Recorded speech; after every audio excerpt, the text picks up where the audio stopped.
Good day everyone. God is good all the time. All the time, God is good, guys. Ikutan lang natin quick review regarding dito sa Destinator GLS Automatic. Guys, itong nasa harapan natin, ang tawag sa ganitong kulay is Black Mica. Guys, ano to? Destinator GLS Automatic. Quick review lang, guys. Ikutan lang natin. Simulan ko lang sa promo, guys. Kasi napakaganda ng promo nito ngayon, guys.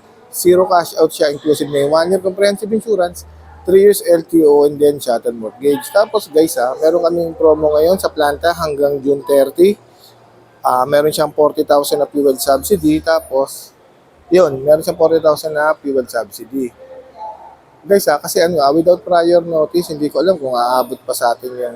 Pag napanood nyo itong video ko, hindi ko alam kung, kasi Monday na ngayon, hanggang bukas na lang siguro yun, guys, yung 40,000 fuel subsidy ni Destinator. Pero ang mahalaga, guys, zero cash out siya. All in na yun, inclusive na yung 1 year comprehensive insurance, 3 years LTO, and then shuttle mortgage.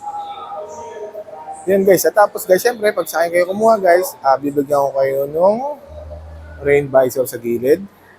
Yan, guys, yan sa gilid. Tapos, syempre, bibigyan ko kayo ng dip ng dashcam dito sa dashboard na kinakabit sa dashboard. Tapos, syempre, bibigyan ko kayo ng deep dish matting. Deep dish matting dyan. Tapos, syempre, bibigyan ko kayo ng Bosch Europa horn. Ayan, guys, Guys, alam nyo, ang unang nilabas ko si Destinator GLS Automatic namin. Recently, guys, ang down payment ito, guys, yung February lang, guys, nasa 200,000. Pero ngayon, guys, inclusive na yung zero cash out. Kaya siyang zero cash out. Pero syempre, subject for bank approval. Pero guys, inclusive na yung 1 year comprehensive insurance, 3 years LTO, and then shuttle mortgage. Ngayon, guys, ikutan na lang natin, Syempre, new aerodynamic shield design. Yan, guys. Kilala tayo si Mitsubishi sa kanyang new aerodynamic shield design. Tapos dito sa kanyang front grille niya, guys, ay ang tawag dyan is naka-transparent. Tapos dito sa kanyang front chin, yan, guys, ang kanyang front chin o tinatawag natin na bumper, yan. Tapos syempre, equipped with the multi-around camera. Ayan, guys, meron niyang multi-around camera. Yung multi-around camera, guys, front, tapos sa gilid, tapos sa likod. Yun. Kaya nga multi-around camera. Tapos syempre, pagdating sa kanyang ilaw, guys, syempre, kilala lahat ng Mitsubishi ngayon na nilalabas namin, guys, mula kay Expander, kay X-Force, naka T-shape headlight na siya, guys. Syempre, equipped ng LED daytime running light, LED headlight, and then, naka-LED na rin yung kanyang fog lights. Yan, guys, Guys, so, bakit naka-LED? Guys, kasi kapag naka-LED tayo, more vision, better visibility, and then, energy efficient. Yun ang kagandahan ng LED. Tapos, guys, punta tayo ngayon sa kanyang side profile. Guys, dito sa kanyang side profile, napaka-futuristic, no?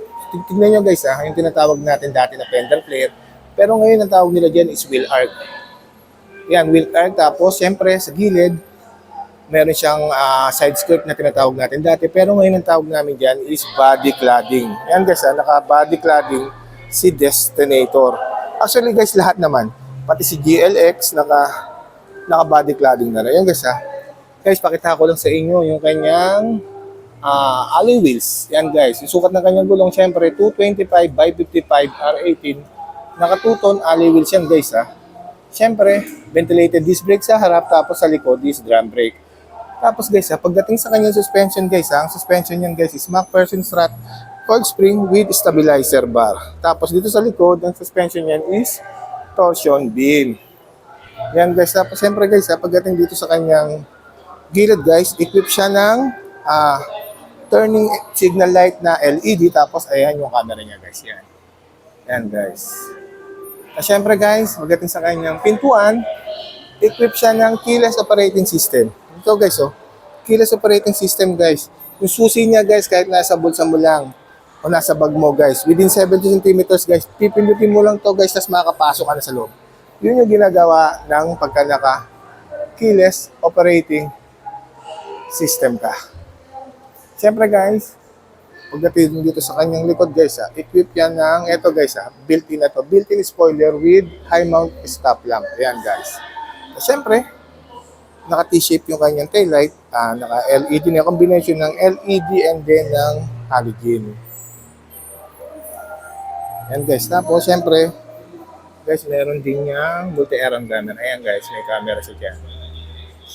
Ayan guys, tapos meron mga sensor dyan sa likod. Dito sa likod, may mga sensor yan. Yan. Kasi guys, equipped yan ng rear cross traffic alert. Yun. Guys, so ano bang ginagawa nung rear cross traffic alert?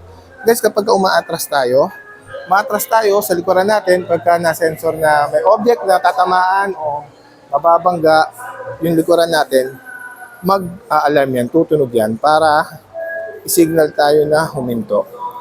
Tapos guys, pasok tayo dito sa kanyang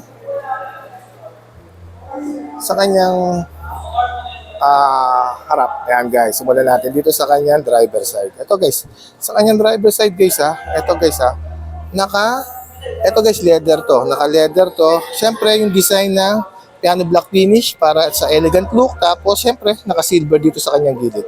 Guys, ito yung control nung central locking. Ito yung adjustment ng window. Tapos, siyempre, ito yung lock ng mga window. Ayan guys.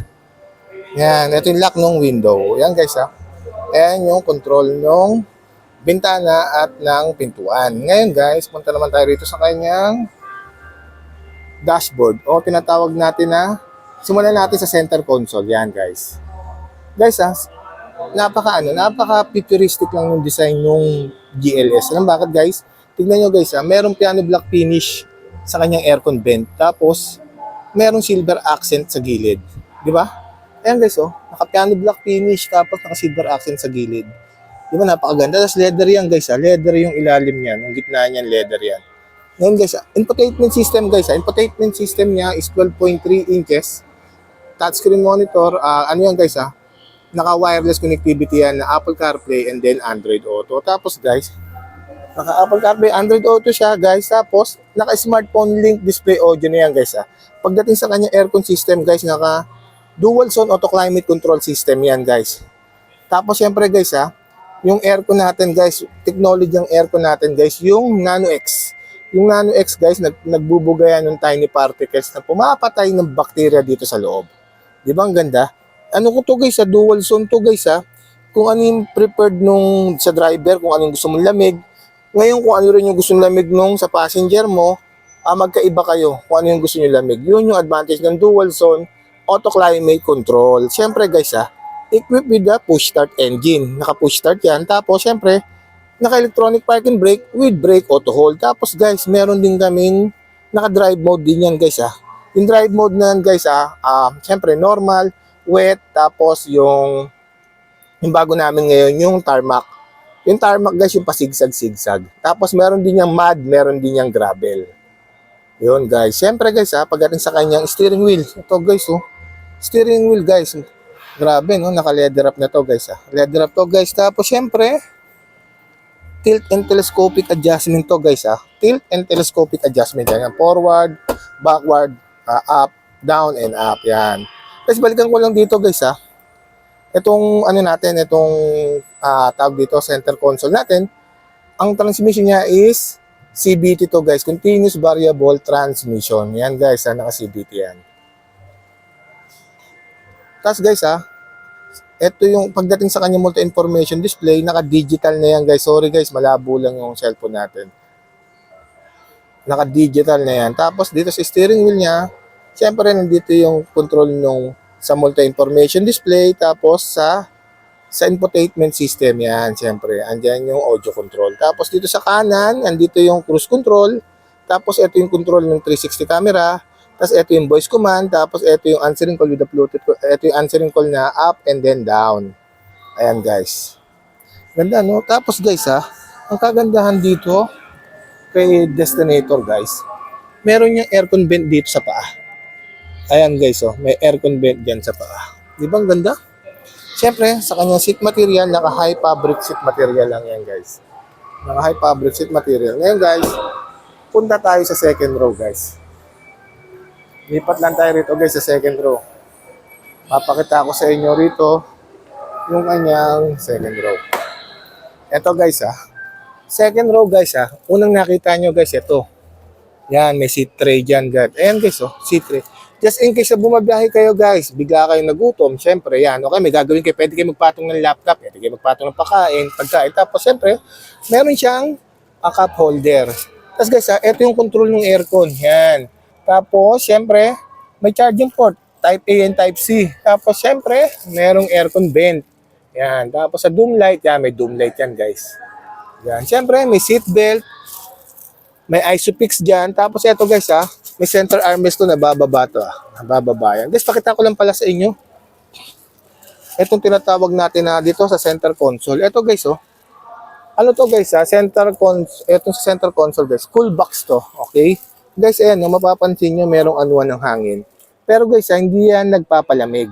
Kung ano yung current temperature na ilalagay nyo dyan, nami-maintain nyo lang yung lamig. Yan guys, hindi yan nagpapalamig itong ano natin itong armrest with cool box hindi yan nagpapalamig. Ulitin ko lang. Tapos syempre, dito sa second row guys may seat belt dito, and then may seat belt din sa lahat, may seat belt. Tapos guys 60-40 to 60-40 folded and tumbled. Siyempre. Yan guys, pakita natin.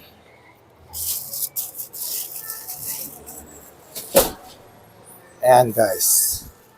Tapos guys, pakita ko na lang din dito sa third row Pakita ko na lang din dito sa third row. Yan guys, dito sa third row, meron din siyang ano rito, cup holder. Tapos siyempre, patungan ng kamay rito sa gilid. Tapos meron seat belt. May doom light din dyan guys May doom light, tapos may charging port din. Type A, Type C. Tapos dyan sa likuran guys, dyan nakalagay yung tools. Yan. Siyempre 50-50 yan.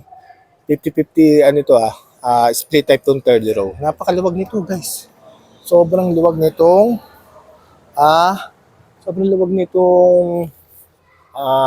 Destiny. Ayun guys, may aircon vent din dyan. Yan, may aircon vent din dyan sa third row. Guys, sulit kayo rito. Tapos siyempre guys ngayon guys, siyempre sa kanyang engine guys kanyang engine guys, siyempre naka 1.5 liters yan. 1.5 liters 4-cylinder inline, double overhead camshaft with the technology of Maybach. So guys, ano bang ginagawa ng technology ng Maybach? Siyempre yung Maybach kung gusto mo ng power, bibigyan kanya ng power. Kung gusto mo niyang fuel efficiency, bibigyan kanya ng fuel efficiency. Yun ang ginagawa ng technology ng Maybach. Guys kasi kapag ka naka-Maybach more power, fuel efficiency, and then less emission. Yun ang kagandahan ng Maybach. Tapos guys, pagdating sa kanyang horsepower guys 163 horsepower yan guys at 5,000 RPM. Tapos sa kanyang torque is 250. Grabe guys, yung 250 torque. Pwede ka nang humatak ng sasakyan nun guys kahit umakit ka ng Baguio. Tapos guys naka-Atkinson cycle yan. Naka-turbocharge na rin yan guys Yung turbocharge yan guys, yung water-cooled turbocharge. Tapos syempre, naka-ano rin yan guys naka-direct injection. Pero guys gasoline engine siya. Yun. Tapos guys, pagdating sa mga safety features guys, syempre, equip yan ng anti-lock braking system, electronic brake push distribution, tapos meron din siyang tinatawag natin na hill start assist control, saka meron din siyang tinatawag natin na Mitsubishi Active Stability and Traction Control. Siyempre guys, equip din yan ng brake assist. Ayun guys diba guys? Sobrang sulit nitong destinator nito guys. Kaya ang dami bumibili nito guys. Balikan ko lang guys ang promo namin nito guys, zero cash out. Zero cash out inclusive na 1 year comprehensive insurance, 3 years LTO, and then shuttle mortgage. Tapos guys, ngayon may promo kami na 40,000 fuel subsidy. Pagka umabot pa tayo kasi hanggang bukas na lang yan. Tapos guys, balikan ko lang pala guys. Equip din siya ng blind spot warning. Ito yung guys sa gilid. Ito, kung makikita nyo. Ayan. Iilaw yan guys within 70 meters kapag yun, may sasakyan yun nga, may sasakyan siyang makikita o masisensor na within 70 centimeters, iilaw yan guys. Yun ang ginagawa ni blind spot warning. Guys, nandiyan yung contact nito with my contact number. Just feel free to inquire. Once again guys ante guys, pakita natin yung likod para makita nyo rin yung likod.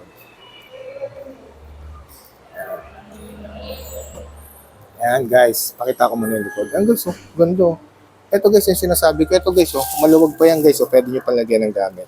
Tapos syempre, dito nakalagay yung, ayan guys, may extra tray pa yan. Ayan. Ayan diba? Luwag yan. Ganda. Yun guys, just keep it in quiet.